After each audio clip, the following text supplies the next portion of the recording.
Great. And as we get started, I just want to welcome everyone to Get on the Bus 2023. It's so wonderful to be back with you in this virtual space for Get on the Bus for Human Rights. This year's event will focus on human rights in Sri Lanka, Hong Kong, China, Tibet, Iran, Egypt, and here in the US. And we will have, during today's session, opportunity to hear from human rights activists and advocates from around the world working on these human rights issues. And we're also really thrilled to be joined by Amnesty's own Todd Schwartz, who is going to be sharing music with us throughout the day today. So I'm going to turn it over to Todd for our gathering song. Thank you so much. So this is a brand new song. It's called Roar of Silence.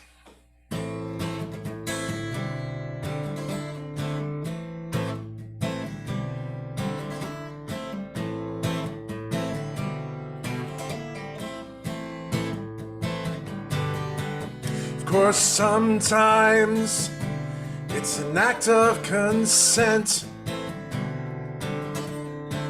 even though that's not the real intent. Injustice, acting like an infection that grows and worsens without correction. But then sometimes it's caused by dissent, enforced with threats that are really meant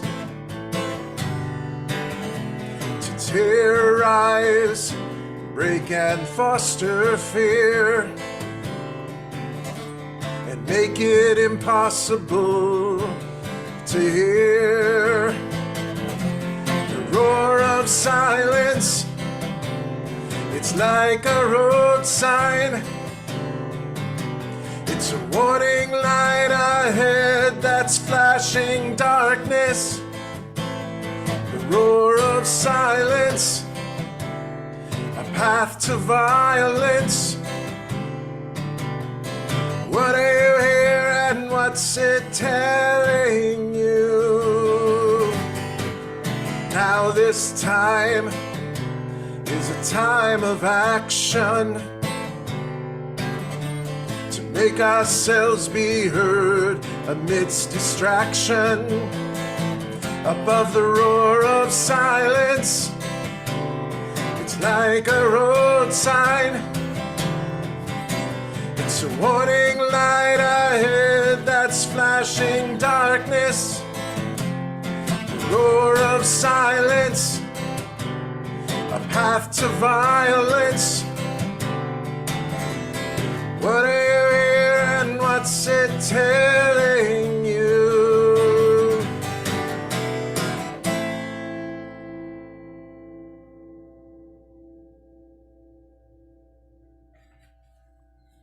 Yay! I know not everyone can unmute themselves, so okay. But thank you so much, Todd, for opening up the session with your music, and we look forward to further songs throughout the program today. So thank you for those of you who are just joining us for Get on the Bus 2023. This is our 28th annual event organized by Amnesty International Local Group 133 based out of Somerville, Massachusetts.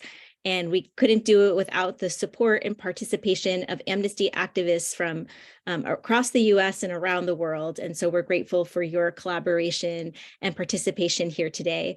As I mentioned earlier, this year's Get on the Bus is focused on human rights in Sri Lanka, Hong Kong, China, Tibet, Iran, Egypt, and the US. And today's speakers panel will feature activists and advocates from around the world who will share more about the human rights situations in those countries and our call to action. We also will be following up with everyone who registered for the event to share online actions, to take letter writing actions and other materials to stay engaged. We're going to open up today's speakers panel talking about this year's Sri Lanka action.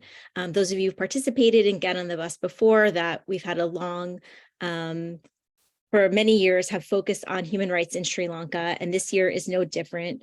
We are calling on the Sri Lankan government to protect the right to protest and to repeal the country's Prevention of Terrorism Act, which has been used against citizens in Sri Lanka, in particular Tamil residents, Muslim communities across the country.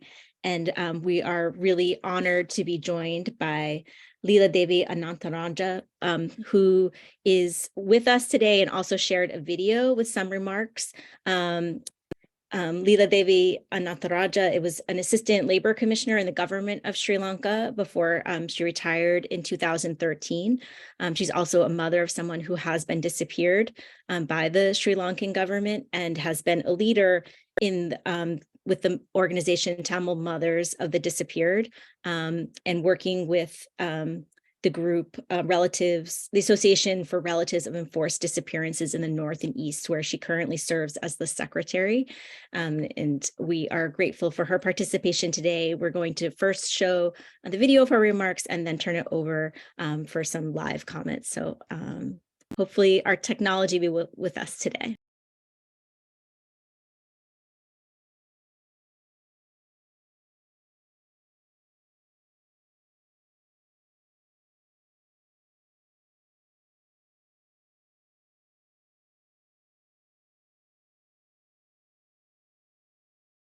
Yeah. Thank you.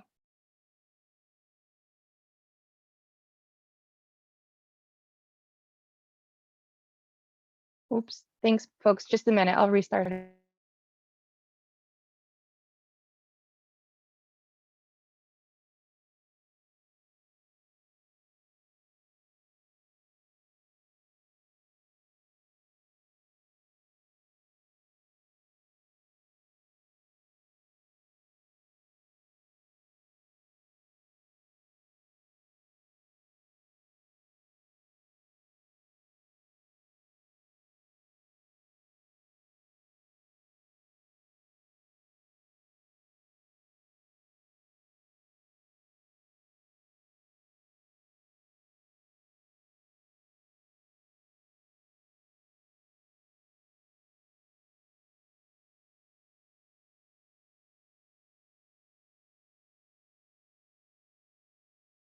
Secretary of the Association, Vanakkam, and thank you all of you for giving me this opportunity.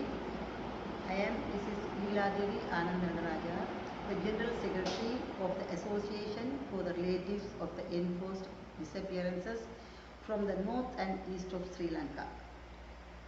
My eldest son, A. Anuraj, was taken away by the Sri Lankan army for interrogation when he was waiting for the bus with the people to go to the welfare centers. After completing all the registration and checking formalities at the Oman checkpoint to enter the military controlled area, he has not returned back after that, and one of our relatives who was travelling with him had immediately informed me that my son had been apprehended by the Sri Lankan army. In the wake of this, I started looking for him in all the detention camps of Sri Lankan army.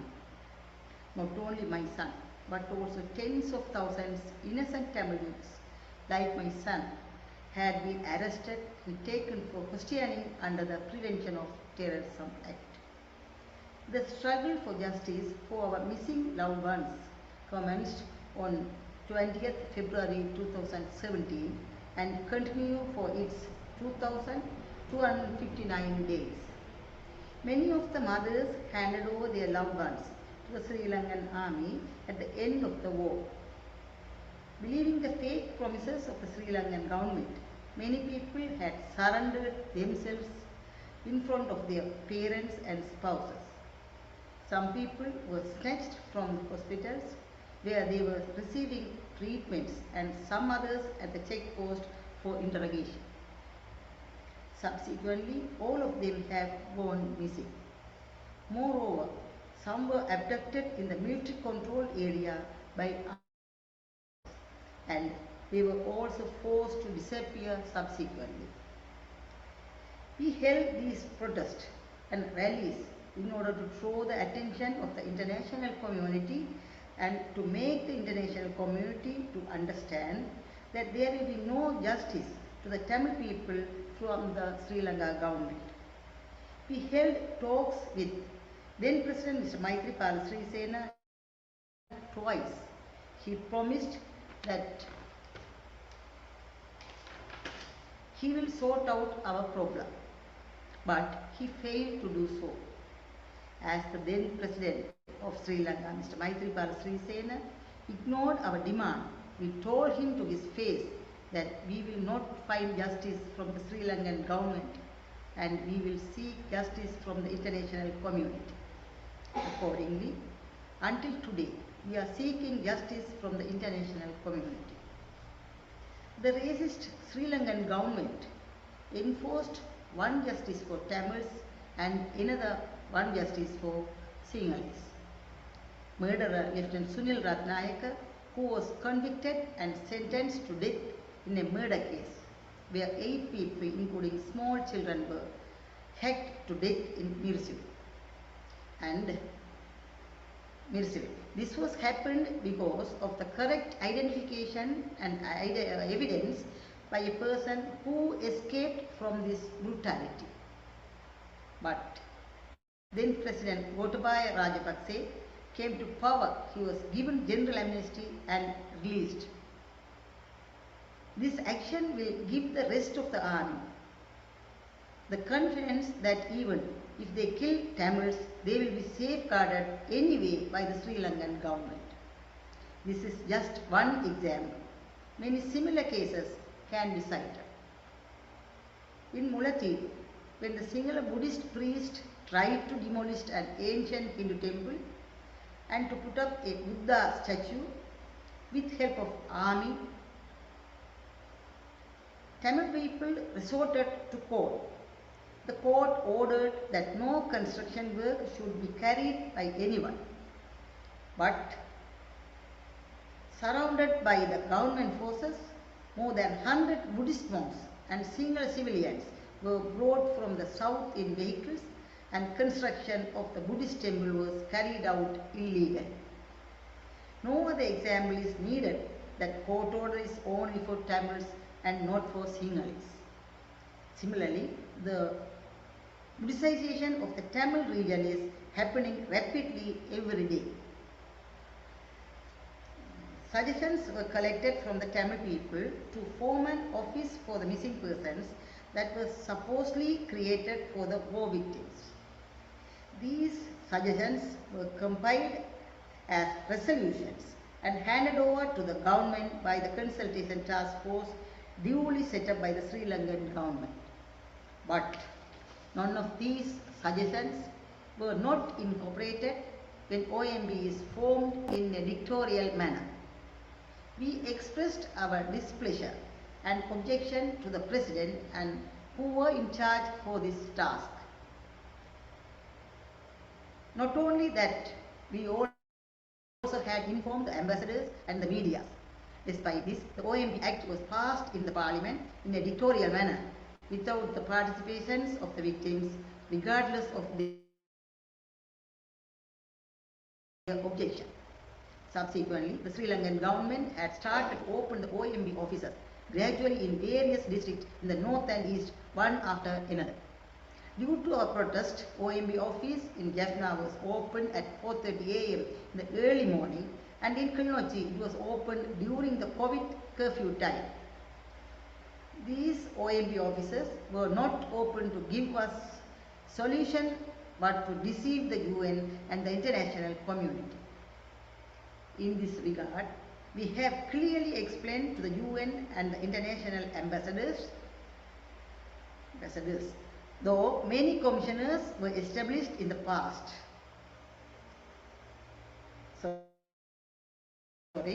Though many commissions were established in the past to find solutions for grievances, no constructive measures were taken by them, instead wasting of time only. Many of the diplomats told us to try the OMB at first. Even though we were tired after going to so many commissions, we arranged a meeting with OMB commissioners as per the wishes of the international community.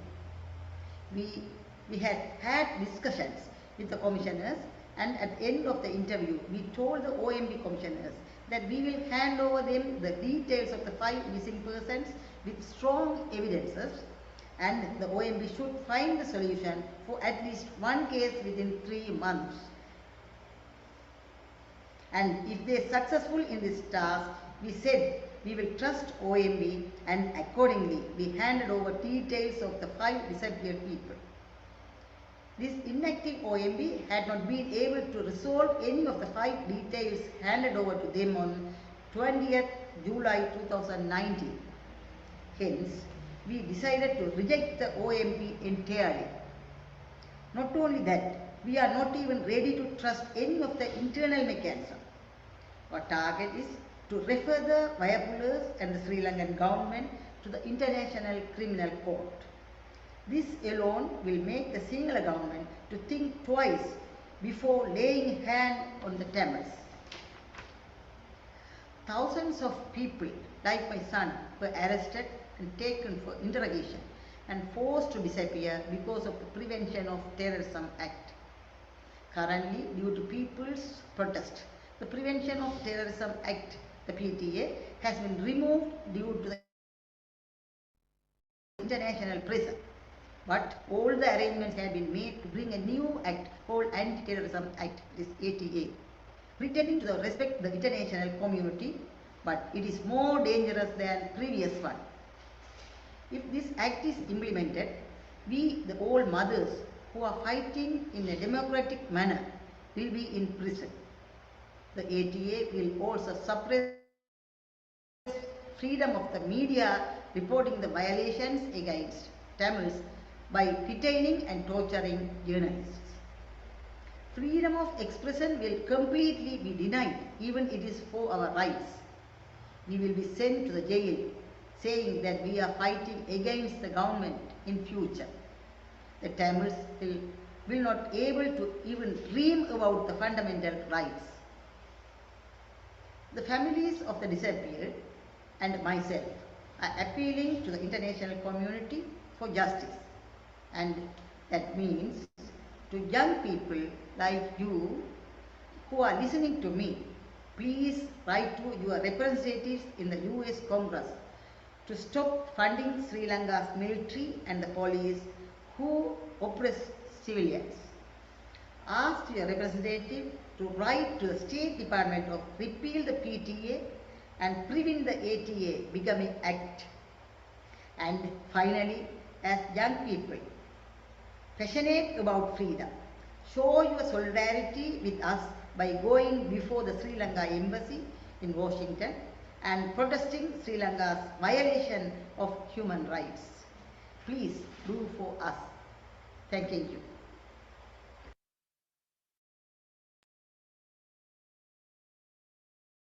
Thank you so much for those recorded remarks. And now we would like to invite Leela Devi Anantaraja to come off of mute and to share any live remarks with the participants.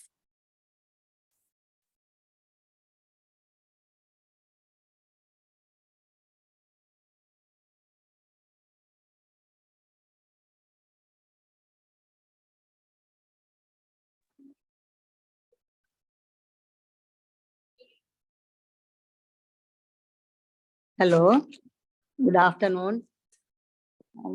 First of all, I would like to thank you to Amnesty Group 133 to give this opportunity to speak at Get on the Bus Human Rights event. Thank you so much for all the participants in this meeting. And also, if any questions, if you can ask me, I can answer you. Doubts or questions, if any, you can ask me.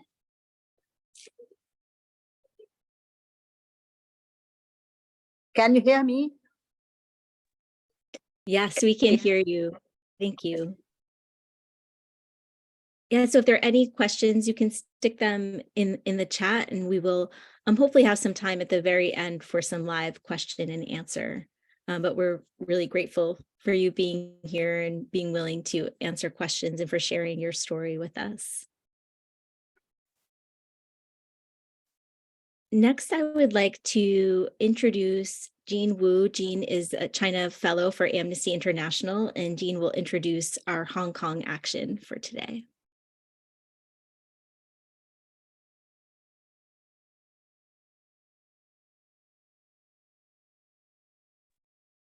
Hi everyone, I'm Jing Wu. I'm the 2023 China Fellow with Amnesty International USA. It's great to see everyone today. Today I have the honor of introducing Frances Hui. She's a young Hong Kong activist, and she will be talking about Hong Kong's general human rights update, as well as a specific case that we'll be highlighting today. It's a reporter. Her name is Kwai-lam Ho. And I will briefly introduce Frances, so everyone will get to know a little bit about her background before she started to share with us. So starting with a very young age, I think at the age of 14, Frances started to be active in the social movement in Hong Kong. She was part of scholarism. This is a movement that pushes against China's education policy.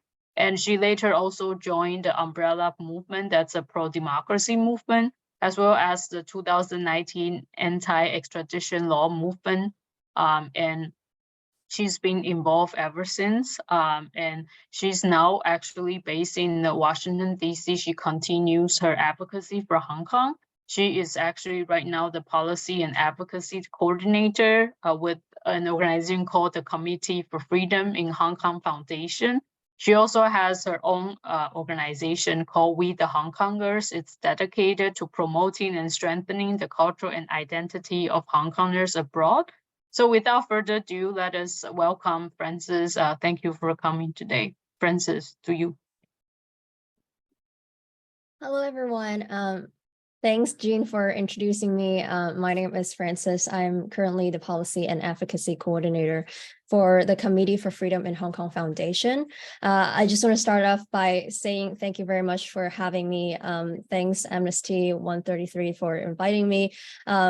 Just a funny story, actually, I was invited to talk, Kelly reminded me about this. So basically I was invited to talk in 2020, get on the bus, but I couldn't make it at that time because I was in Hong Kong and I was reporting on the ground.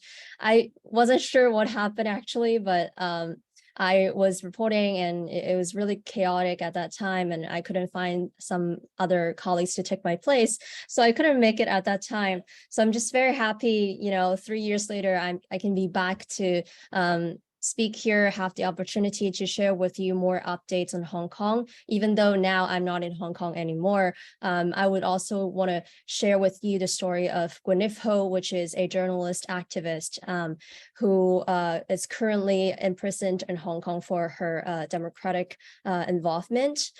So to give you a little updates of what's happening on the situation of Hong Kong, basically, as a lot of you know, that on the June 30th of 2020, the national security law was implemented in Hong Kong by the Chinese government. Basically, the law is to really dismantle the entire civil society and any sort of it's to criminalize any sort of opposition against the Chinese Communist Party, the Chinese government. So as you can imagine, the civil society is completely dismantled in the past 3 years. Organizations were forced to disband or to relocate. That includes also the Amnesty Hong Kong office and some of the organizations that all of you might heard of, like National Democracy Institute. So basically, not a lot of organizations exist till today because any kind of organized rallies or like activities that's deemed to be criticizing the government would be seen as violating the national security law. And so you would imagine that there wouldn't be any protest, any sort of actions that's checking the government at this point. In terms of press freedom, most of our pro-democracy like media platforms are all shut down, including the Apple Daily, Stand News, Citizens News. And these like publisher and editors were obviously arrested and charged under the NSL as well. And it's important to also note that, you know, in the religious environment, the churches and any religious organizations are also under great oppression, especially with, you know, schools that has religious background. Now that because they have to implement the national security education, it seems like a lot of the religious education has been compromised because of this, of having to prioritize the Chinese agenda, like the patriotic education.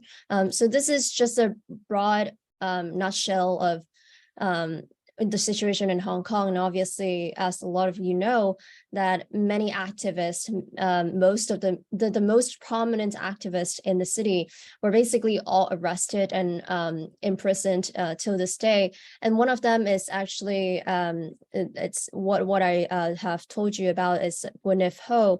And I imagine it would be easier for me to do this with pictures of her, because I want everyone to look at that and, you know, just remember, you know, her face and also her name. She is actually a former reporter for BBC and the defunct online news outlet Stand News. And during the 2019 and 2020 Hong Kong protests, she rose in prominence for her frontline reporting. Some of you might have seen the videos that she took in the Yuen Long subway station, where she was attacked by white mobs, white shirted mobs in the station, and she continued to film, and eventually that video went viral and became one of the many evidence of how the police were cooperating with like mobs and pro-Beijing legislators in carrying out these assaults on protesters. In June 2020, she announced her intention to run in the legislative election. And in her announcement, she said that she quitted journalism to be an activist so that she could walk alongside other Hong Kongers.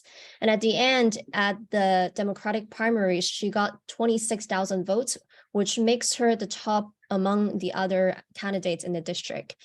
However, on 30th of July, the government announced that she, along with several other pro-democracy candidates, had been disqualified from running the election. And on the 6th of January, 2021, 53 activists who organized and participated in the primary elections, including Gwyneth Ho, were arrested for alleged subversion under the national security law.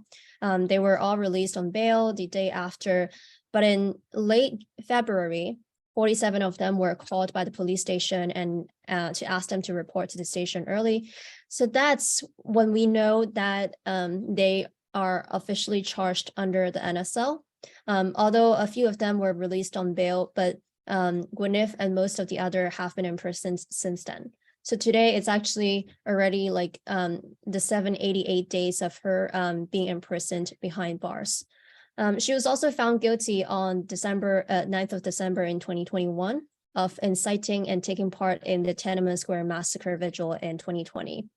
She and a couple other politicians and activists were charged over the assembly, and 3 of them, like Chow Hang-tong, Jimmy Lai, and her, were the 3 who contested the charge and pled not guilty. And at the end, she was sentenced to 6 months in prison. So while she is imprisoned through the help of her friends, she also posts messages and long letters from jail on her social media pages. And in those messages, she often writes with encouragement. In one of her recent posts, she talks about how she felt like being trapped in the year of 2019, which is almost all that matters in her life.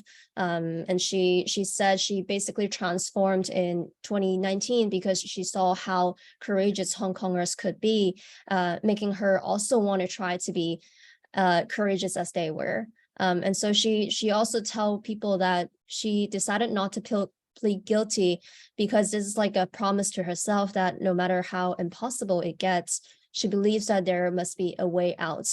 And so now, after 2 years of detainment, the trial of the Hong Kong 47 case has finally started in February. 16 people are standing trial after pleading not guilty to charges, including Gwyneth herself. So I thought, the story of Gwyneth is truly, it speaks to my heart and I feel very relatable because of how she came out as a journalist, and it's just very similar to my background. I started as an activist since I was 14 years old, but then I got into journalism and I had a lot of opportunities to report on the front line, the protest, and the civil society. And then I came to the United States to study journalism, hoping that I could one day, return to Hong Kong as a foreign correspondent and report on the events in Hong Kong. But then not even till I graduated, the 2019 movement happened. And I sort of just had this instinct that I have to advocate for Hong Kong. I have to stand up on a more active role as an activist to push for some kind of changes, to do whatever I can to help Hong Kong. And so that also kind of just give up my plan as a journalist, because if I continue to be in the movement as a reporter, that would basically create biased reporting, which is not what we would want from a journalist. And I think that's, Gwyneth Ho has also shared this part of her story, is that when she decided to put off her journalist identity, she felt like being a journalist is more on a passive role and almost like a bystander, just watching what's happening and observing and recording it, but not really being in the center to drive changes. So that's what makes me feel very relatable. And her courage of just staying in Hong Kong, continue to be the front line of advocating for, to represent Hong Kongers, is just something that it makes me really look up to her. And her even being, staying behind bars, she continued to use her words, her writing, to encourage people outside, to tell people that let's trust what we have done. And in her writings, she never doubted anything, like her decision, or never doubted what she had done. And she always believed that she is doing the right thing, even if till now, like with the great oppressions, she continued to do her best to, testify for herself and speak for the truth. And I think that's just something, we can all just look up to, while there isn't much of hope today in today's society. And so to wrap this up, I want to just ask everyone to join me to call for the release of Gwyneth Ho and the Hong Kong 47 and the rest of the thousands of political prisoners in Hong Kong today. Thank you very much. Thank you so much, Frances, for joining us and for being part of the movement. We're so grateful for your advocacy and leadership. Thanks for having me. Next, I'd like to turn it back over to Todd, who has another song for us. I think he's going to perform a song entitled Chains. Yeah, thank you. The first time I played for an Amnesty event was in 1989, and this was an anti-death penalty song that I wrote for that concert.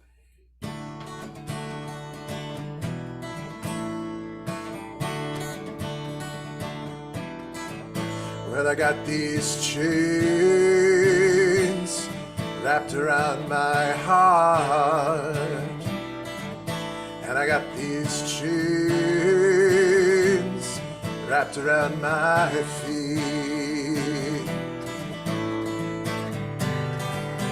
and I don't know what to do.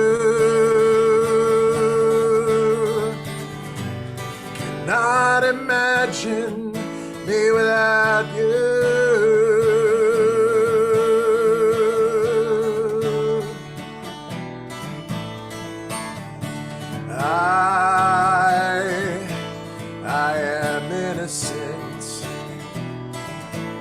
of the charges that they made. I did not care. There was nothing, no, there was nothing that I needed to take. But I got these chains wrapped around my heart, and I got these chains wrapped around my feet, and I don't know what to do. Cannot imagine me without you.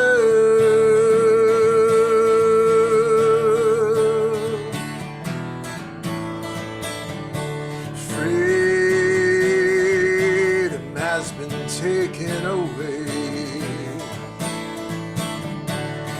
Free is all I want to be. Free to hold you in my arms. All I want, yes, all I want is to be free. But I got these chains wrapped around my heart, and I got these chains wrapped around my feet.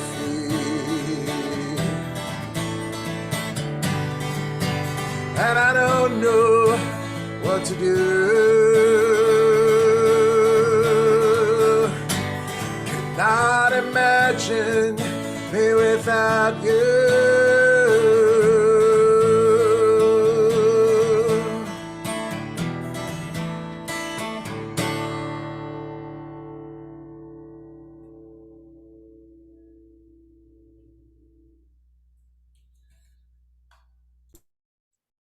Thank you so much, Todd.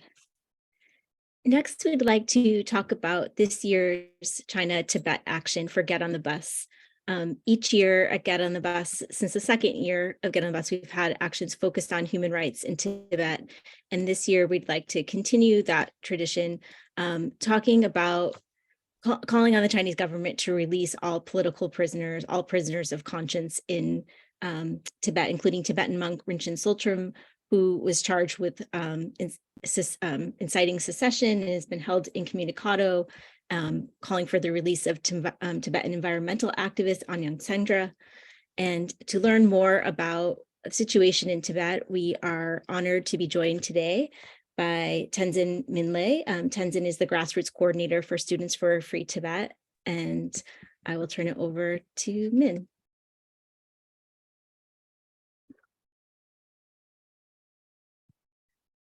Hi, everyone. Thank you so much for being here today, and for really, I'm really so excited that all of us are dedicating our afternoons to fighting for human rights around the world and learning how we can be better supporters, better advocates, better activists for not just our respective movements, but to be in solidarity with others across the world.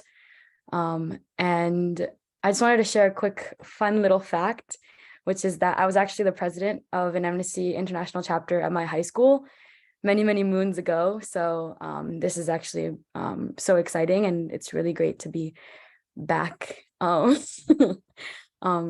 any capacity. So the situation inside Tibet has reached an absolutely critical point. I think now more than ever, we need the support of the international community, of every single person on this call, to really hold China accountable for their gross human rights abuses inside Tibet. And I think there's just been growing momentum in the Tibet movement to really be able to make that goal a reality in our lifetimes. Since the 1950s, the Chinese government has been attempting to eradicate the Tibetan identity, whether it was through genocide, disinformation campaigns about the history of Tibet, or China's so-called claim to Tibet, forced relocation of nomads and other colonial practices. quick anecdote that I really wanted to share today is that the Chinese government entered Tibet under the guise of wanting to modernize Tibet or to liberate, a backwards people. But a great way to truly encapsulate their true motives would be to say that the roads they helped Tibetans build were the same roads that were used for them to send in their tanks and their military to militarize and colonize Tibet less than 3 to 5 years later. And Tibetans inside Tibet do not have the right to self-determination. They don't have the right to basic human rights that many of us enjoy that may be listening to the call today. And they don't have the right to decide their own destinies. And those that attempt to do so, those that attempt to raise their voices, are often met with forced disappearance, arbitrary arrest, brutal torture, and in many, many cases, death. And so I just really wanted to emphasize that China's colonization of Tibet has reached an absolutely critical point where about 80% of all of Tibet's children are now in Chinese government-run residential colonial boarding schools. And so they have essentially murdered an entire generation of Tibetans since the 1950s. They have attempted to strip Tibetans of their cultural identity. Their anything that makes them Tibetan is considered, some form of resistance against the Chinese authorities. And then now they are, forcing Tibetan families to basically ripping Tibetan children out of the arms of their families and forcing them to basically be raised by Chinese propaganda. And then now we've also learned that the Chinese government is now creating the world's largest DNA database by stealing the DNA of Tibetans. So they have spilled our blood, they have stolen our children, and now they are attempting to rewire the brains of our young people to basically be conduits and mouthpieces for the Chinese Communist state. And now they're even trying to steal our blood and find innovative more ways to be an authoritarian dictatorship. And as we know, China is one of the largest dictatorships in the world. So anything that they kind of take on as something that they as they take on as a new practice will quickly be seen in other dictatorships around the world. So this is definitely something to watch really closely. And I just wanted to kind of set the scene a little bit before going into these two extremely brave individuals who are Tibetans inside Tibet, who despite all of the dangers, despite all of the disgusting misuses of power by the Chinese government, are actively or have been actively trying to create a better life for Tibetans inside Tibet. A-Nya Sengdra, he is a environmental activist. He is an anti-corruption activist, and he has spent a majority of his life truly fighting corruption inside Tibet and trying to find ways to protect Tibet's grasslands and Tibet's forests. He was and is naturally a community leader, and so he would work to ensure that Tibetans inside Tibet had adequate housing, that the nomads that were being forced off of their land were being adequately provided for. He was trying to work within this dystopian Chinese governmental system to try and offer some sort of support and empowerment to his people. And when the authorities in his county were consistently abusing their power and consistently stripping Tibet of its natural resources illegally, even under Chinese definitions, he was then targeted, and he is now currently sitting in prison. And his brother was actually also detained with him, Jimtree, but after sustaining a lot of torture and a lot of coercion by the Chinese authorities. Jimtree actually has passed away. So Jimtree is dead. And so for simply trying to stand up for his people, A-Nya Sengdra is behind bars, and they've slapped him with something called like a charge that is like very common among Tibetan activists inside Tibet, which is like, oh, you were raising trouble, or you were inciting separatism.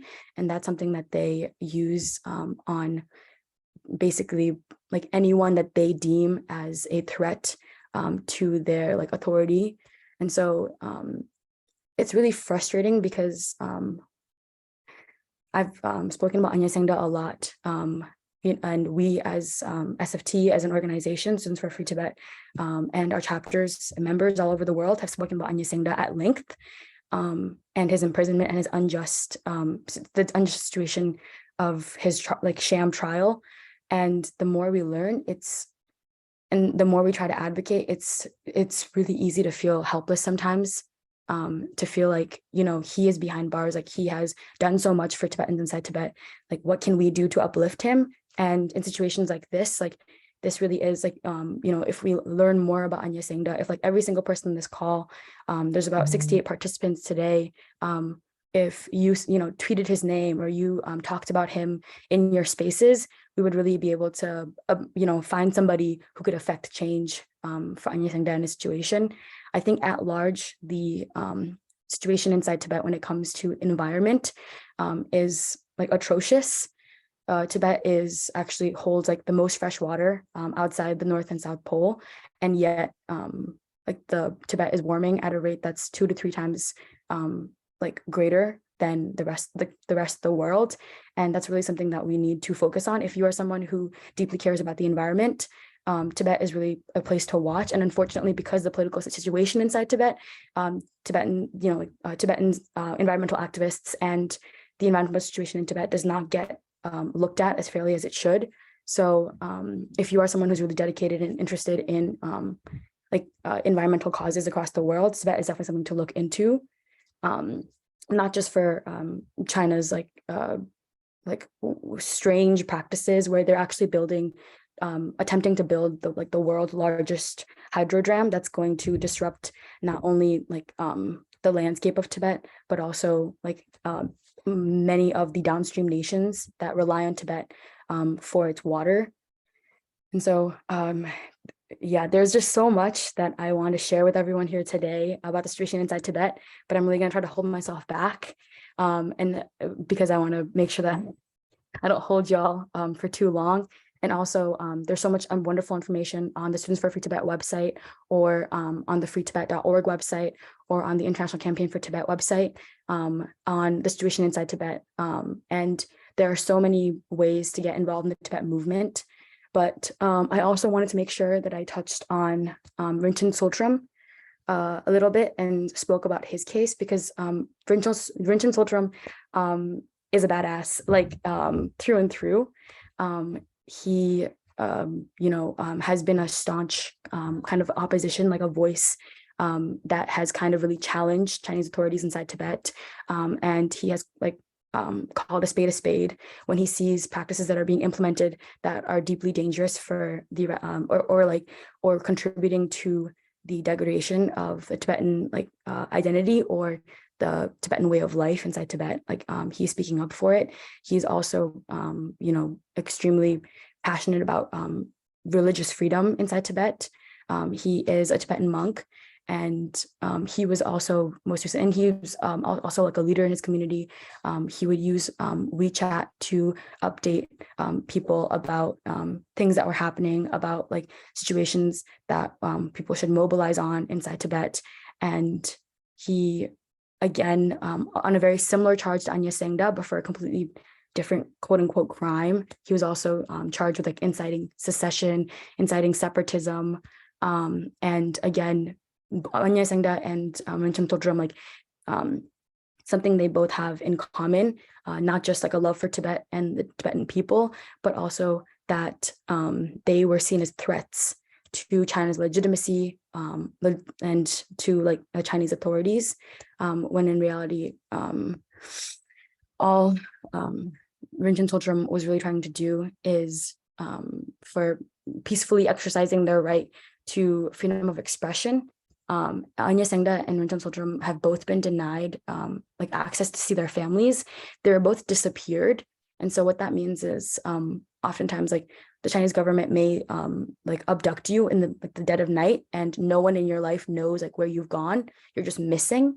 And then months or sometimes even years later, you may get a report in the mail, or you may get some sort of information that, oh, by the way, like your loved one, like, you know, we've had them like detained for so and so many years, and it's for inciting separatism. But you may not know like what prison they're being held in, and they may or may not tell you like the length of their imprisonment. And this is all simply for like expressing their opinions about the state of their own country. And it's just really frustrating because Tibetans inside Tibet absolutely should have a say in like how they're governed. Tibetans inside Tibet should absolutely have a say in what happens to them, and they don't. And anyone who tries to make a space for themselves and tries to advocate for Tibetans inside Tibet is brutally punished. And so I think we really also need to understand the sacrifices that Tibetans are making. Like Tibetans know that if they're even holding a sign that maybe says like you know, support Tibet, or if Tibetans know that if they do anything that's slightly out of the narrative that the Chinese government is trying to like spin, then they are absolutely putting themselves in danger. So Tibetans who are doing this wonderful work of being activists inside Tibet, I think really do need to like focus on and support and amplify their stories and their voices. And it really just takes someone knowing someone that may be able to get the connections we need, or get his story into the hands of the right people to really make a difference. So if you are, for example, an educator and you want to, you know, you're really interested in supporting the Tibetan freedom movement and the Tibetan cause, even inviting, you know, like young Tibetan activists, or like even holding space to teach young people about like Rinchen Tsultrim or A-Nya Sengdra would make a huge difference in the long term. So I guess I didn't introduce myself. My name is Tenzin Winlik, and I am on the grassroots team for Students for a Free Tibet. And we are a grassroots network of young people who fight to amplify the voices of Tibetans inside Tibet, and to also work for the self-determination of Tibetans inside Tibet. And so what makes us strong is that we're a bunch of blades of grass. So even if you take one of us out, like so many more of us will be there growing, but we do need like your support. And so if you are interested in becoming a member, if you know someone who you think would be a really great person to be involved in our organization and our network to really like fight for Tibet, then like please reach out, please let us know. Yeah, the situation in Tibet has reached a critical point, but there's also never been more momentum for Tibet in recent years than now. And so it's really like all hands on deck situation. And I have no doubt, once again, I'll say it, that Tibet will be free in our lifetime, especially if we all like work towards that goal collectively. And so thank you so much for your time today. I really wish I had more time to speak to you all at length about so many more issues inside Tibet. But I just wanted to leave you all with just this, I guess, like one final thought, this one final burst of energy, which is that really like, even individually, all of us are so capable of doing such incredible things. And I know that there are also like a few young people that are also on this call today who are like Amnesty International members, and never let anyone make you feel like you can't make a difference as one single person, because you really can.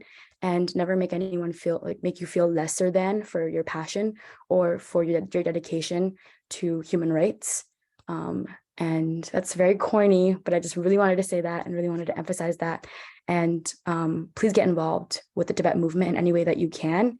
And please, please, please, like, feel free to reach out to us and to reach out to like Kelly, if you really are truly interested in getting more involved or doing more for the Tibet movement. So I will stop myself before I go too much longer. Thank you all so much for your time today. And I am really eager to listen and learn from our other speakers today. Thank you so much, Tenzin Minlek. We're so grateful for your participation and sharing your passion. And I want to do a special thank you also to one of the participants today, Tendu Wangchen, who has, we're so grateful for you being here with us as part of Get on the Bus. For many years, we, alongside activists from Students for a Free Tibet, Amnesty International, activists around the world, were focused on trying to gain freedom for Tendu Wangchen after he was arrested for filmmaking inside of Tibet, imprisoned by the Chinese government for many years. And we're so grateful that now that you're on the outside, your activism, your leadership, and your continued focus and inspiration to all of us. So I don't know if we can quickly just add the spotlight so that people can see you, but we're really, really grateful for you being here, and hope to continue in the struggle for the rights of all Tibetans and Tibetan freedom with you. So thank you. Next, I want to transition and introduce our next speaker. One of our actions today is focused on Iran, calling for the release of Iranian prisoner of conscience and protester Vahid Afkari. And we're excited to be joined today by Elise Auerbach. Elise is the Iran country specialist for Amnesty International USA and can tell us more about Vahid's case. Okay, thank you, everybody. I hope you can all hear me. We were actually supposed to have an Iranian American activist speak about Iran, but unfortunately she could not do it at the last minute. So you're stuck with me. So I apologize for that. Yeah, I just want to speak about what's going on in Iran with the protests. As many of you know, a wave of protests, or I should say waves of protests, actually broke out in Iran in September of 2022. And what set off the wave of protests was the brutal death in custody of a young woman named Mahsa Amini, who was actually arrested apparently because her hijab was not being worn properly. And although she was wearing head covering, but apparently it was not being worn properly. Now this young lady, Mahsa, was actually not an activist. She was not a person who was trying to make a statement. She was actually visiting Tehran with her family. She was an ethnic Iranian Kurd who was visiting Tehran with her family, and she was arrested.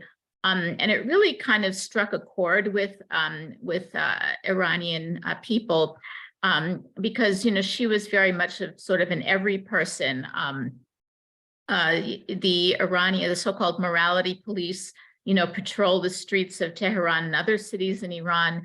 And accost women and girls for allegedly not wearing their hijab properly, and they're given very broad license to to sort of punish women and do whatever they want. So I mean, I've seen some really very disturbing videos of them sort of grabbing people by their heads and slamming them against vehicles. And I guess I would say that it's really almost a miracle that that a death in custody had not been recorded until now, considering the horrible treatment, but that she experienced when she was arrested.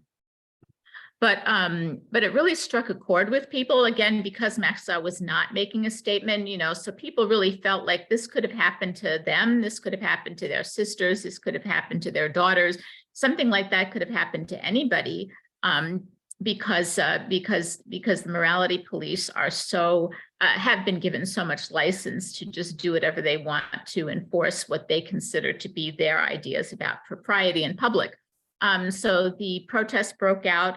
They were originally, around, the issue of hijab. Everyone's probably familiar with the famous slogan now, Zan Zendiki Azadi, which is woman, life, freedom.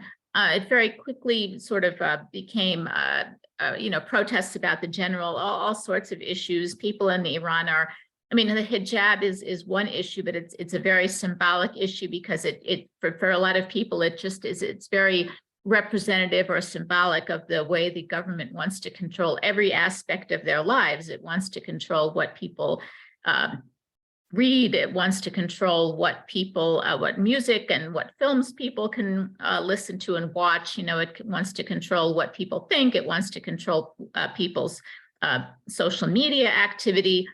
As one very famous activist in Iran, Rinchen Tsultrim, has said, the whole issue of controlling, if they control what people can put on their head, they can control what people have in their head.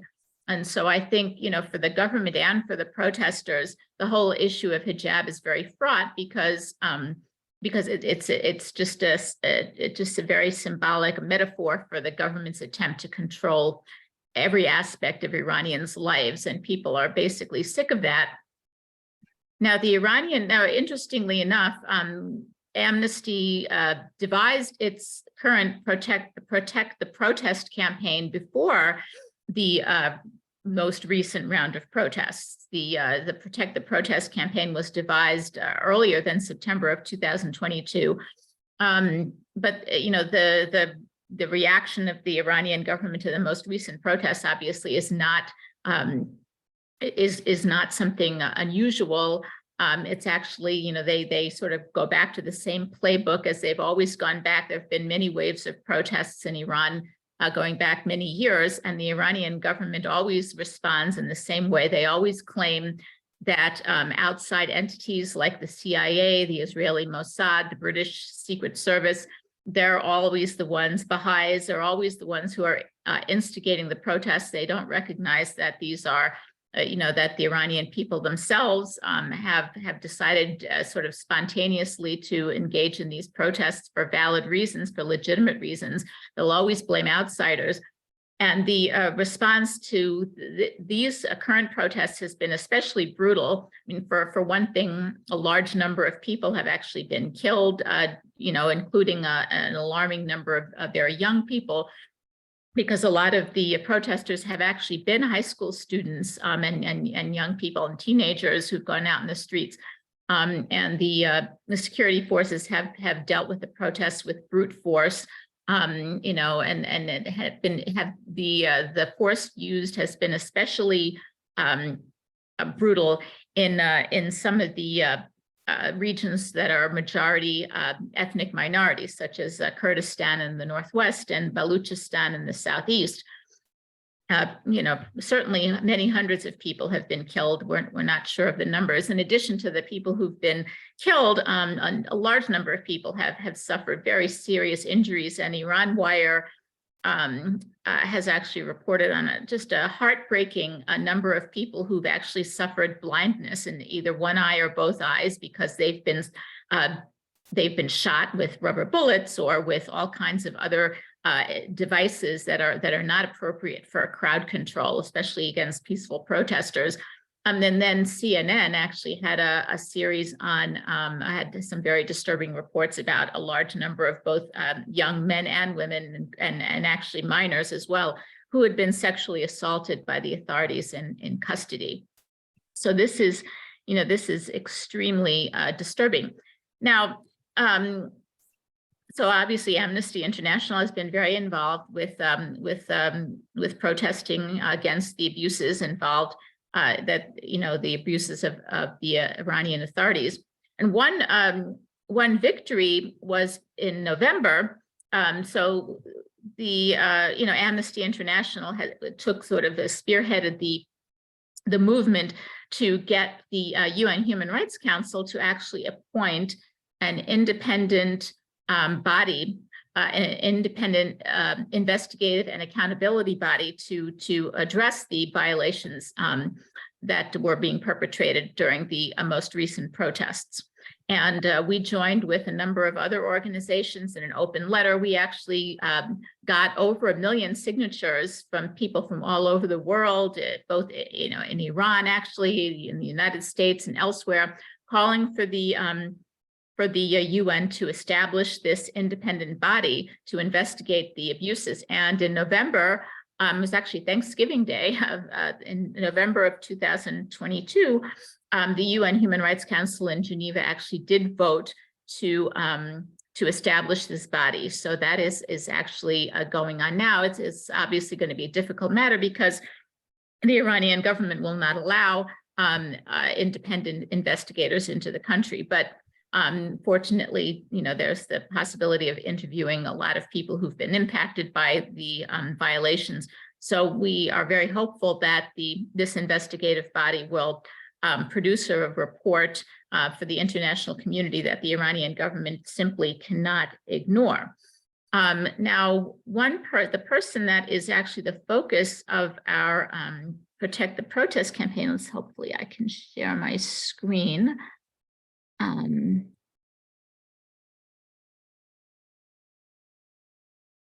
Let's see if I can share my screen. Doesn't seem like I can. Oh, well, I was going to share a picture of Vahid Afkari, but it doesn't look like. Be able to. You're a co-host. I don't know if it's in the middle and the bottom in green. All right. Okay, there we are. Hold on.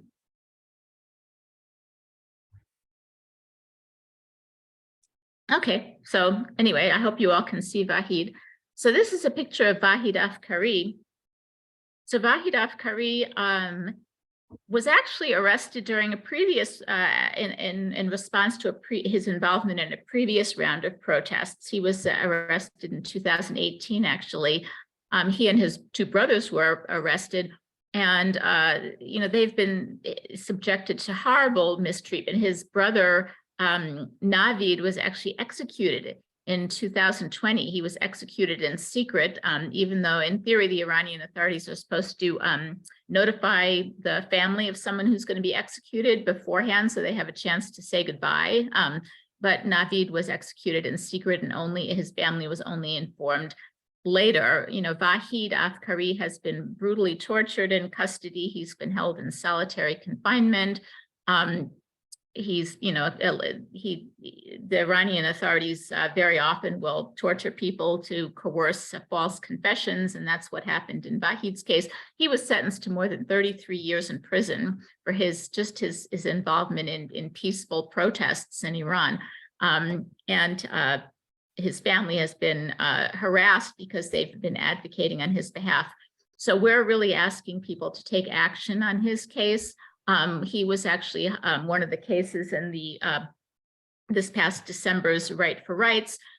He was included in our Nowruz action for this year. Nowruz is the Iranian New Year, where we ask activists to send cards and greetings to prisoners of conscience and their family. So we really want people to write to the Iranian government and to Vahid to let him know, to let the family know that we are thinking of him at this time. And just to finally wrap things up, I would just like to remind people that I think there's a general idea that the Iranian government is impermeable, that they just won't listen to people, that they don't care what the international community thinks. But I really would like to counter that and say that we have had success when activists have carried out persistent activism over a period of time.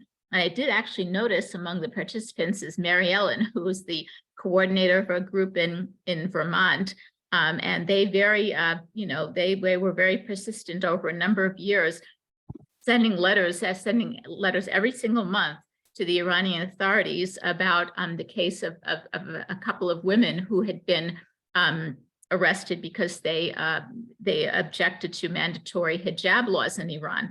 And Mary Ellen and some of the people in their group, I believe, sometimes wondered, were their letters effective? Were they effective? Was anyone paying attention? But three Iranians, two women and a man who we'd been working on, whose cases we'd been working on for years, were actually released earlier this year. And I would say that it's not a coincidence that the people who were released were also the people that Amnesty activists had been working on, just so persistently, with such commitment over the years. And so it's just so important to keep your eye on the prize. It may not always work. We may not always have a victory, but when there have been victories, it's because of persistent activism. So I'd like to leave it at that, and thank you very much. Thank you so much, Elise, and for that reminder about consistent and persistent activism. We have two more actions we want to highlight during today's Get on the Bus 2023, and the next one focuses on calling the U.S. government to grant clemency to Native American activist Leonard Peltier. And I'd like to turn the screen over to Gabriela Wells. Gabriela is the State Death Penalty Abolition Coordinator and the coordinator of Amnesty International Local Group 30. Thank you so much. It's such an honor and a privilege to be here. I'm here on San Francisco, otherwise known as Ohlone Ramaytush, ancestral land. And just want to remind us all that we're all meeting on Indigenous land wherever we go in this country and as we see in this world. Our group also worked on Dundup's Wangchen's case, so I'm thrilled to see him here. And Lenny Foster is also in the audience. He is Leonard Peltier's spiritual advisor and has been in panels for Amnesty. And shout out to Brother Abe. Love to see you here. So I'm going to be really quick, which is not my forte, as you guys probably know.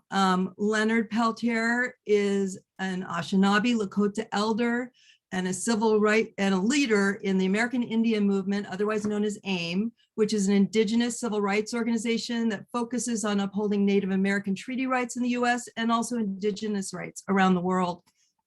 In 1977, Leonard was convicted for his alleged role in the deaths of two FBI agents. This took place on the Pine Ridge Indian Reservation on June 26, 1975. A young AIM member was also murdered that day, and that case has never been really looked into or investigated, so I do want to lift that up as well. Our esteemed speaker, Judge Kevin Sharp, I don't want to encroach on his time, but he might illuminate a little bit more on the FBI's reign of terror and how that impacted everyone in Indian country, and specifically Leonard's case. And especially this continues. The COINTELPRO legacy and the FBI continues to place tricky on Leonard's case and call for clemency, and he will elaborate more on that. Amnesty has been advocating for Leonard's release for such a long time, almost 5 decades, that's 50 years. We had observers at his trial, and as we know, the trial was, and Kevin will elaborate on that a little bit more too, there are many concerns about the fairness of the proceedings leading up to the trial and the conviction. Leonard is 78 years old with very, very serious health concerns, including diabetes, an aortic aneurysm that if it were to erupt, it could prove fatal. He has multiple very dangerous comorbidities.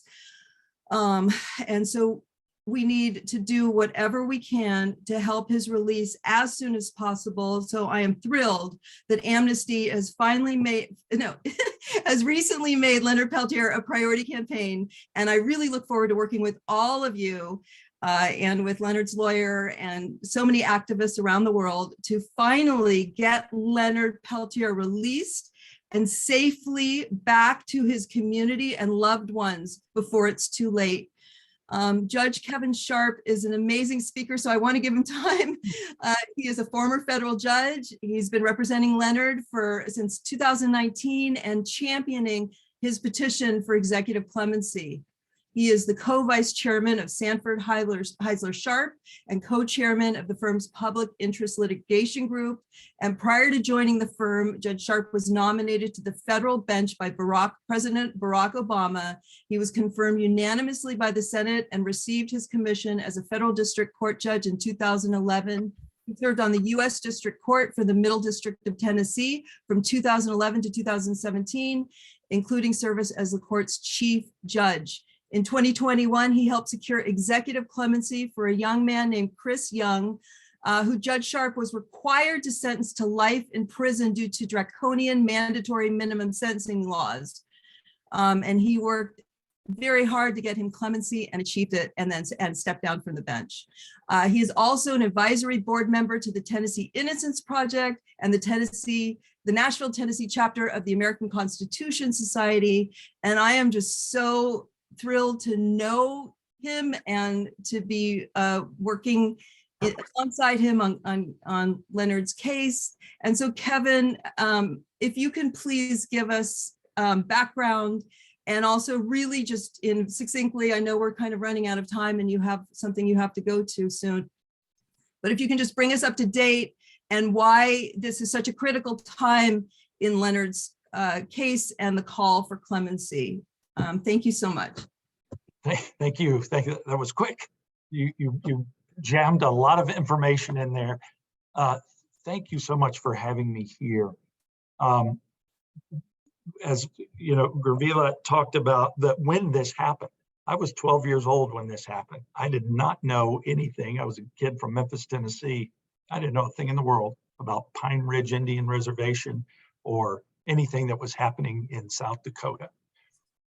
But it grabbed me in 2019 and has not let go because of the travesty that this embodies and that it is. As Gravila mentioned, I stepped down from the bench after only 6 years in order to work on clemency for this young man that I had to sentence to life in prison on a nonviolent drug offense. We were able to secure clemency for Chris, and then that led to someone thinking that maybe I could be helpful for Leonard Peltier.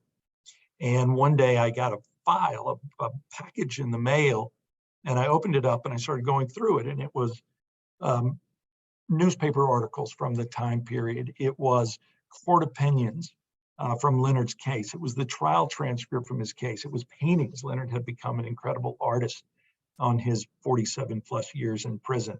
And I started reading through this, not as someone who had been an advocate for any of these issues. I started reading through this material as someone who had just stepped down from the federal bench. I was reading this material as someone who had tried federal criminal cases, as someone who dealt with federal criminal evidentiary issues on nearly a daily basis on my time on the bench, who dealt with the rights of criminal defendants. And so I'm reading this with a clean slate, and it hits me, my God, how are we still in 2019 talking about this case? The misconduct that occurred at the investigation level, the misconduct that occurred during the trial, the obvious constitutional violations during the trial, even the misconduct and bias that has occurred in the parole process are all just so glaring that it was really easy for me to see the what happened here. And I immediately said, you know, I got to contact Leonard Peltier and agree to take this case and agree to take it pro bono. This is something that should never happen in the United States. And we are in 2019 at that time, still here in 2023 talking about it. But what's taking me years is to understand the why, to understand the context of why Leonard was at Pine Ridge that June in 1975. Why had he been asked there, invited there by the traditional members of that tribe for protection, along with other AIM members, because the government wasn't doing it. We learned later the reason the government wasn't doing it is because they were supporting the Goon Squad, Guardians of the Oglala Nation, a militia, a private militia. They were supporting them with money, weapons, information. So they created a powder keg around Pine Ridge, and an inevitable conflict occurred. And during that conflict, as was mentioned, 2 agents and a young 21-year-old Native American boy were killed that day. 3 people were charged, Leonard and 2 other AIM members, a guy named Robideau and Butler. They were tried separately from Leonard because Leonard had fled to Canada, believing rightfully so that he could not get a fair trial in this country. But it was tried in a jurisdiction and with a judge who let in the information of the reign of terror, who let in information of the misconduct by the prosecutor and the investigators in this case.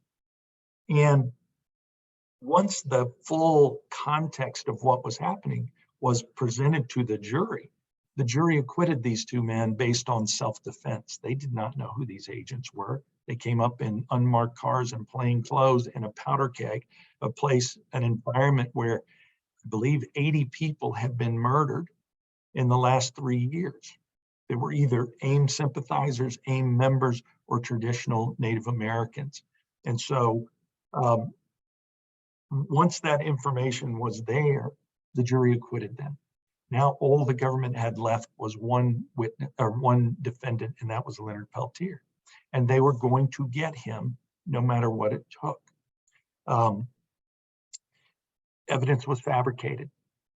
Witnesses were threatened and intimidated, right? One of them is still alive today. They were 15, 16-year-old boys who one was tied to a chair until he got his story straight.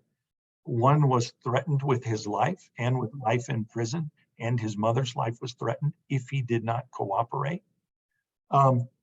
One was threatened physically and admitted it on the stand. They all admitted it during the first trial. When Leonard was tried, the case had been moved to a different jurisdiction, and the judge did not let that information in. His reasoning was the FBI is not on trial here. Of course they were. Of course they were on trial there because that's what caused this. Now, subsequently, courts have recognized that witnesses were threatened and intimidated. The courts have recognized and stated in opinions that exculpatory evidence was hidden and kept from the defendant. The government's theory was that Leonard went down the hill, found these 2 agents, and shot them at close blank range. Their only evidence of that was a shell casing, and that was their case at trial. We have a shell casing that fits a weapon of one that may have been in Leonard Peltier's hands, and that was their case. The problem was that all the shell casing will tell you is the type of weapon, not which weapon. And they put a ballistics expert on the stand who said, well, if we could do a firing pin test, we would know if it was Peltier's weapon, but we couldn't do a firing pin test. Problem was they had done a firing pin test months before, and they knew it was not his weapon. And so they hid it. And they went with the shell casing. Now, eventually, that's discovered. A decade or so later, it's discovered. What they then say is, well, that was our theory, but we knew we hadn't proved that. We knew we hadn't proven that, but we could still convict him for aiding and abetting. Now, the problem is they're clear that only 3 people were there that day, Robideau, Butler, and Peltier. No question about that. But Robideau and Butler are acquitted based on self-defense. So who did he aid and abet? One of the judges on the appeal asked the prosecutor that. His answer was, I don't know, maybe himself. Well, you don't need a law degree to know that's impossible. It's ridiculous. So, his conviction is upheld. But during that hearing, the prosecutor says to the court, our evidence was sketchy, and we knew it was sketchy. the prosecutor said to the court, we now admit we do not know who killed those agents. And in an interview I saw with that same prosecutor, he said, that was our theory. We didn't prove it. We knew we hadn't proven it. Yet 47 plus years later, here we are with this man still sitting in prison. Now, the travesty of this continues into the parole hearing. Now, he's already served the average sentence. Now, we know he didn't do it because the prosecutors told us that they didn't prove he did it. So we know it didn't happen, and they told us this evidence is sketchy. So the average sentence for someone who had been a principal in the murder of someone is about 15 years. And in fact, an FBI agent who murdered a confidential informant who he had impregnated and murdered her so that no one found out, only served 12 years. But here Leonard sits at almost 48 years, going into 5 decades by the time he's eligible for parole. And when he comes up for parole, he was at an interim parole hearing in 1998 that the hearing officer, in recommending denying parole, said, well, he may not have done it because now we know the exculpatory evidence is there. We know he didn't do it. He may not have done it, but someone from his nation did. Someone from his nation did it, so we're recommending parole be denied. Can you imagine? He didn't do it, but some brown guy did it. He didn't do it, but somebody from that community did. He didn't do it. This is insanity. This is the United States of America, and here we are. And why are we still here? You know, the term political prisoner gets thrown around, and it means so many different things that I don't use it because it's all really interpreted by the hearer. But what Leonard is, without question, is a prisoner of politics. He's there today because of the politics of the FBI, who want someone, anyone, and they do not care who, but someone to pay. The politics of a president who doesn't have the wherewithal to say, this is the United States of America. Our Constitution has to mean something. Enough is enough. He's a prisoner of the politics of that. And so that's why this organization and making Leonard Peltier a campaign is so critical, because the president needs to understand there is a constituency out there. The FBI is a constituency, but voters are a constituency. People who understand the Native American trials that have occurred, both you know, the environment that's happened with the taking of their land and their mistreatment as a minority population, and the literal trials that the president needs to understand that people care and that we know Leonard is there and no one has forgotten about Leonard, and enough is enough. And that's why Amnesty is so important to this process, to get that word out there, to make sure that the president hears us, that it's time for Leonard to go home. It's time to end this. If the FBI wants to break from J. Edgar Hoover, then this is the place to do it. And remember, at the time this happened, they were only one FBI director removed from Hoover. The elements of COINTELPRO, a Hoover program, were in place. And so for everyone, this needs to end. It needs to end for the federal government. It needs to end for the FBI. And it really needs to end for Leonard and for Native American people to understand that they cannot and will not be treated that way in this country. I think I've used up more than my time, but I appreciate y'all inviting me here and giving me an opportunity to talk about Leonard. And it works me up. I think about him all day, every day. And am I doing enough? Am I doing a thing right now that will lead to his clemency? And I think collectively we can do that. Kelly, thank you for inviting me here. Thanks for having me on. Thank you so much, Judge Sharp, and to Gavrila for all of your work, as well as to David Rundell, who submitted the action proposal to get on the bus to focus on Leonard's case. I know that we're running over time. I hope that you can stick with us. If you can't stick with us, we're going to keep the recording going, and we'll share that if you do have to leave. But we have one more song and one more action to present. So turn it over back to Todd for his final song. Thanks so much to all of you for your activism, and especially to those who are leading work on these cases who presented their work today, and of course to Group 133 for Get on the Bus. I wanted to sing the words Get on the Bus today, and so I rewrote the lyrics to the only song I knew that had those words, and so that's what this is.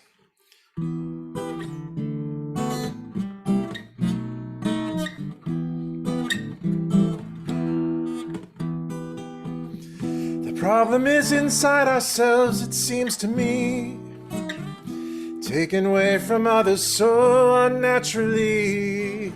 It should be all of us just struggling to be free. There must be 50 ways to raise your rights up. Leaders all say that we just don't understand, that some ideas and some people must be banned. We know better, and it's on this that we stand. There must be 50 ways to raise your rights up. 500 ways to raise your rights up. So lift your voice, Joyce. Use that phone, Joan. Send them a tweet, Pete. Set them all free. Now get on the bus, Gus. So damn much to discuss. Say your piece, Lise. Set us all free. Yeah, lift up your voice, Joyce, and use that phone, Joan. Send them a tweet, Pete. Set them all free. Now get on the bus, Gus. So damn much to discuss. Say your piece, Lise. Set us all free. So thank you so much for meeting here today, 'cause we all know that there is a much better way. So if you're like me and you got something to say, there must be 50 ways to raise your rights up. 500 ways to raise your rights up. So lift your voice, Joyce. Use that phone, Joan. Send them a tweet, Pete. Set them all free. Now get on the bus, Gus. So damn much to discuss. Say your piece, Lise. Set us all free. Yeah, lift up your voice, Joyce, and use that phone, Joan. Send them a tweet, Pete. Set them all free. Now get on the bus, Gus. So damn much to discuss. Say your piece, Lise. Set us all free.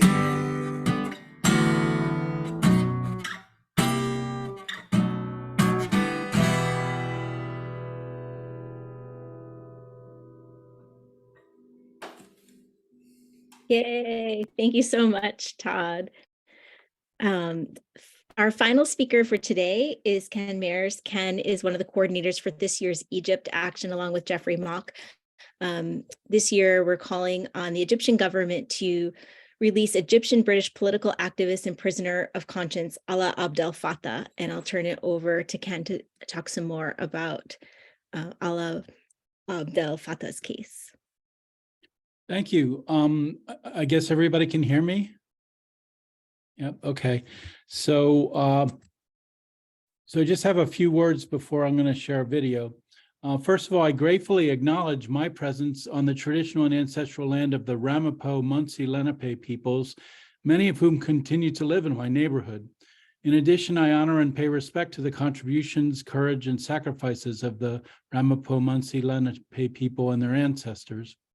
Furthermore, I'm committed to strengthening my support for these peoples. And with this in mind, before I get started, I want to thank people like Gavrila and Kevin who encouraged us in AIUSA to take action and prevent our acknowledgements from becoming routine and merely performative. So I'm filling in for Jeffrey Mock here. British Egyptian activist Alaa Abdel Fattah is currently in an Egyptian jail after being convicted of bogus charges related to his nonviolent political activity. In December 2021, an emergency court sentenced him and his human rights lawyer, Mohammed Bakr, to 5 years in prison following a grossly unfair trial. Amnesty believes he is a prisoner of conscience, solely targeted for his activism. The son of a well-known Egyptian activist, Alaa has been engaged in the fight for political and human rights in Egypt since his youth and has written and spoken extensively. In 2021, while in prison, he published the book, You Have Not Been Defeated, a collection of writings including texts smuggled out of the prison. Alaa's sisters are also activists, and they have shared a statement and a video about their brother for us today. I would like to introduce the video with a statement from Mona Saif. Alaa paid 5 years of his life in prison, his previous sentencing, for a peaceful protest back in November 2013 that was demanding of the committee redrafting the Egyptian constitution to add an article that clearly protects civilians from military trials. For this protest, he was sentenced to 5 years in prison, followed by 5 years of strict probation. This protest took place one day after the notorious, quote, protest law was issued in Egypt. 2013, a few months after the coup and after the Rabaa massacre. This law would be the main tool to send thousands of young Egyptians to prison in the years that followed. I remember how the state back then was promoting this new law as a necessity to vanquish what was left of the Muslim Brotherhood movement on the ground, gaining the support of some of Egypt's elite intellectuals who were willing to turn a blind eye to crimes and violations committed by the Egyptian state, as long as it is directed against the Islamists. Alaa was clear that the right to peaceful protest is a basic right to all that should not be compromised, and that activists of the civil movement should be at the front line fighting for it, and our protests should be the first to test and show the injustice of such law and the real intentions of the Egyptian military state. The fight for freedom of speech, freedom of assembly, freedom of protests and mobilization, and right to fair trials are the main reason thousands of Egyptians, and not just my brother, have been languishing in Sisi's prisons for years. And so now I'm going to share a video with you where Mona can speak to you directly.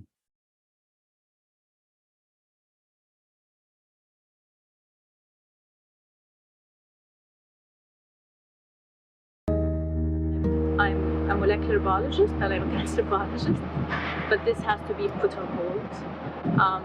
I have a family, this has to be put on hold. Sana has to quit her job, I have to quit my job, and even Ali can't be a father. You know, Ali has a son, Khalid, who has turned 10 years old, and spent most of his time away from Ali. And a few months Ali was out, Khalid was transformed. He was so happy to have his father back, and he kind of fell into a routine, and so he was extra shattered when Ali was taken again. Sana and Mona Saif are the younger sisters of Egyptian-British pro-democracy activist Alaa Abdel Fattah. Alaa is the most high-profile political prisoner in Egypt, if not the whole Arab world.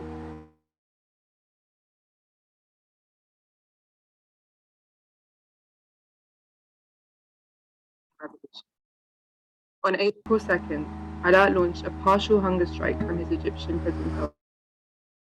For most of the time since, he has been consuming only water and teaspoons of honey and milk for sustenance. As world leaders traveled to Egypt for the COP27 climate summit, Alaa decided to escalate his protest even further. On November 6th, first day of the summit, he stopped eating and drinking altogether, putting his life in critical danger. In London, his sisters relentlessly campaigned to secure his freedom and pushed the UK government to negotiate with Egypt for his release. While the focus in Westminster was on another change in leadership, Sanat decided to start a sit-in in front of the Foreign Office on October 18th, day 200 of her brother's hunger strike. During the 2-week sit-in, events were organized to support the campaign to free Alaa, from drawing sessions and reading groups to protests organized by Amnesty and Greenpeace. This sit-in was part of Sana and her family's last-ditch effort to have Alaa freed. They feared that if the UK government fails to secure his release, Alaa might die this week.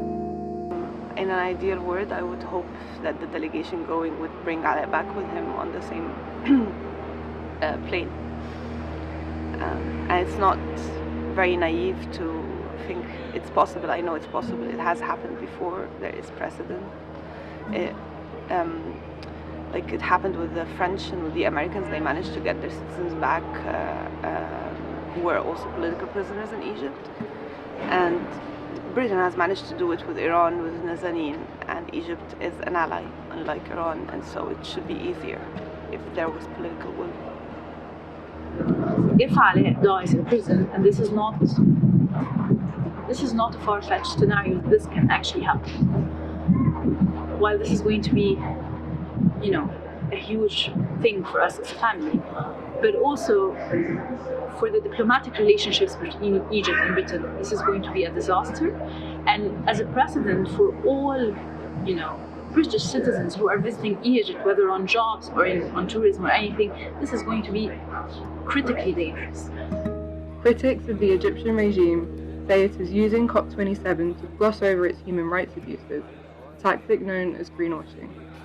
While presenting itself as a space for climate science innovation and a nest for new ideas, Egypt holds tens of thousands of freethinkers, including Alaa, behind bars. But also we have to remember that Egypt is a nation which violates many of the basic human rights, and they have political prisoners, etc. For Sena and Muna, COP27 is an opportunity to draw attention, not only to Alaa's plight, but that of Egyptians trying to tackle the climate emergency while living under Sisi's reign of repression. The Egyptian regime is using this event to whitewash, greenwash their human rights record, and they claim that there will be space for civil society to express, and so far they've been like giving a hard time for Egyptian civil society to even get that accreditation. So I got accreditation from a European organization. So I want to use that space they claim. Like I want to challenge them on that, and also to be a reminder for the British delegation going that you have a citizen, and they need to be speaking about that citizen. Part of why I think it is important to engage with COP27 is that for the groups working on environmental issues, if they are serious about climate justice, the people to talk to in Egypt are not Abdel Fattah al-Sisi, are not his government. They have proven over the years that they don't care about the government, the environment, they don't care about engaging with people, they don't care about civil society, they don't care about conserving nature or heritage. They don't care. Their major achievement is that they built the biggest number of prisons and bridges over the past couple of years. So if they are serious about engaging with the South on climate issues, then the real people who they should be engaging with are those in prison.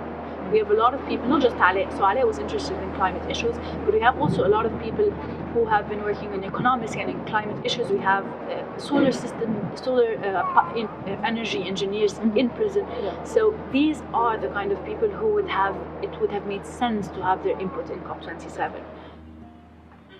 But for it to be a revolution, you have to have a narrative that brings all the different forms of resistance together, and you have to have hope.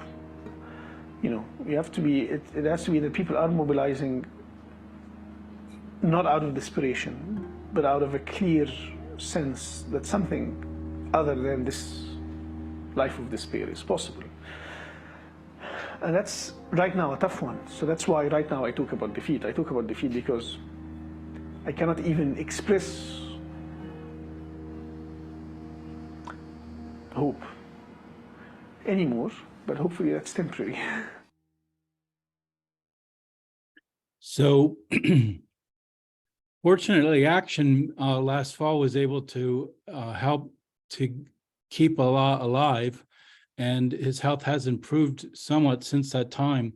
But unfortunately, in recent days, the conditions have actually been pretty bad. So I'd like to share just a brief video about the latest action from Amnesty, and then I'll say a few things about that.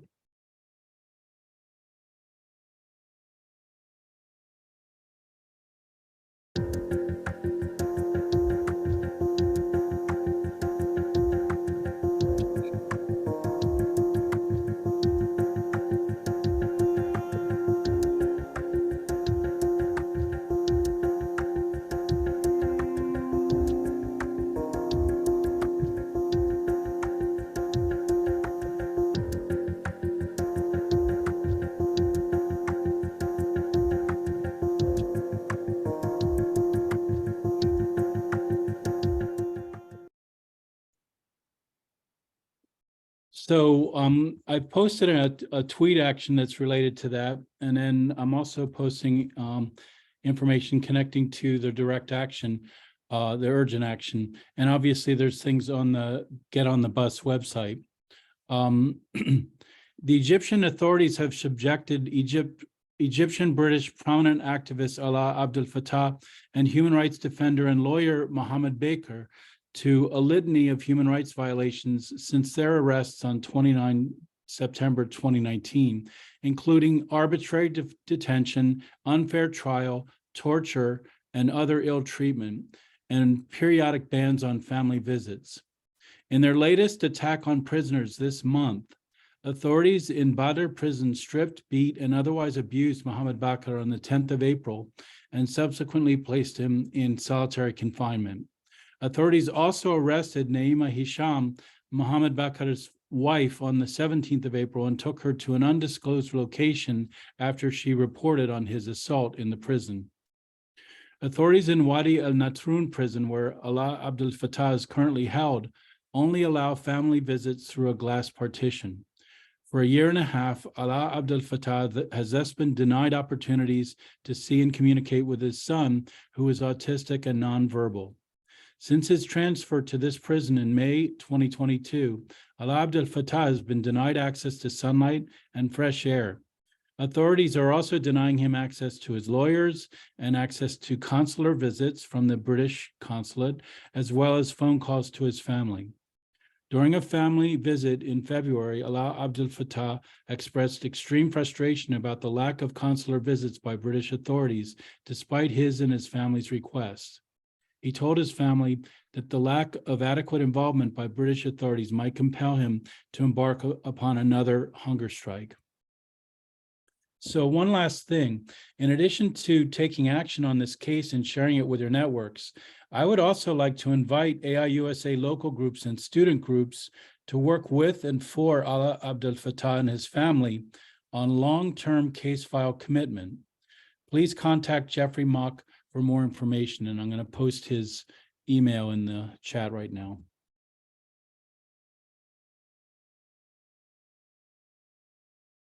Thank you so much, Ken. We really appreciate your presentation and for being with us here today. And thank you to everyone for your patience, for sticking with us as we wrap up this year's Get on the Bus. We know that the speakers panel is just one part of the action for Get on the Bus each year. And so we really encourage you to follow up with the letter actions, the tweets, the calls, the advocacy, and as you have opportunities for in-person rallies and protests. We will continue to share information around each of our focus actions through email. So if you registered for today, we will be following up by email with more of the links and information.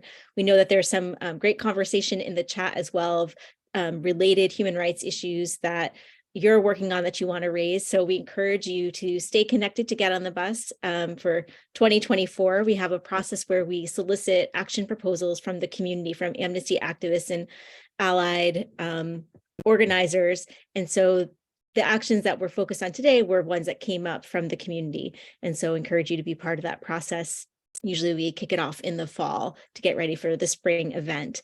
But on behalf of Amnesty International Local Group 133, we're really grateful to all of you for being here today. Special shout out to all of our speakers, all of the action coordinators, to our partners on staff at Amnesty who helped generate turnout. And we look forward to continuing the advocacy with you.